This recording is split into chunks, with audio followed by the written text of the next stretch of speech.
Welcome to White Sands. When you first start a new game, a series of tutorial missions will be available. The introduction is restricted as to not to be overbearing and unlocks more functions as you progress. Our first task is to liberate a nearby village, and to do that we need to take command of our Zeus drone. We're still working on improving the controls over unit selection and drone and camera movement. In the future, we plan on giving the player minimal control over flight akin to a helicopter, and the ability to select units by dragging a box over them. For now, we can center the camera by right-clicking on them when the cursor has a symbol next to it, and directly select a squad by left-clicking on one of its members. We can direct artillery strikes from our drone to aid our troops in taking over the location. Support abilities regenerate with time, but we should be careful when using them, as hitting civilians or our own soldiers comes with heavy penalties for the player. To increase our odds, we can also take over and occupy buildings to repel incoming forces. Right now, we have to click on a specific icon, but we're working on implementing the ability to click on any part of the building to give that order. Gaining a hold on buildings often requires a lot of infantry, and in the event of not having enough, you can call in reinforcements with air transport to help you finish your objectives. Soon enough, we succeed in the takeover and can leave the mission by clicking the red antenna icon and severing the connection to the drone feed.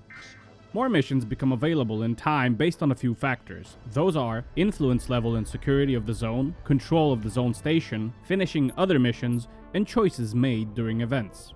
Most missions can be resolved in the tactical drone view or the satellite view. To begin, we have to assemble and send a squad of units of our choosing. Some missions require specific unit types, as the player you'll be informed of during the mission briefings. Trade, patrol, and supply missions are mechanically similar. They all consist of selecting a squad, choosing a route, and all can be done continuously. The last option has to be considered though, because it means that the selected units, and more importantly, transport vehicles, won't be available for anything else as long as the mission continues. This might create a problem, especially with limited availability vehicles such as helicopters.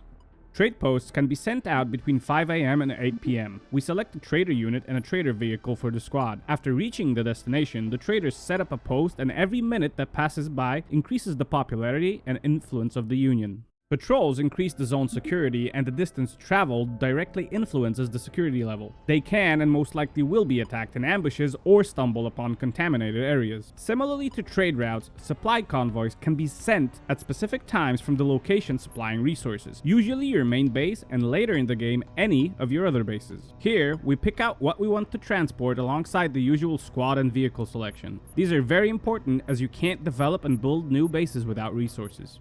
Every base produces and consumes supplies. The amounts vary depending on the garrison size and the unlocked buildings. Your main base starts out with all of them unlocked. Every next station requires you to build the required structures. The cost of construction is counted in available survivors and is deducted from your main base. Construction time varies by building. Every column of a building category is unlocked from top to bottom. That means to build a structure, you have to have finished building the one above it. Cleanup missions remove biological contaminations caused by radiation. Ignoring these leads to higher chance of your units being lost or damaged while in the field, and increases the mutant and insect activity. To remove threats, we can also go on hive burning missions that require specific hazmat units. After the unit reaches its destination, we have to select it and click a hive or insect eggs for them to be disposed of.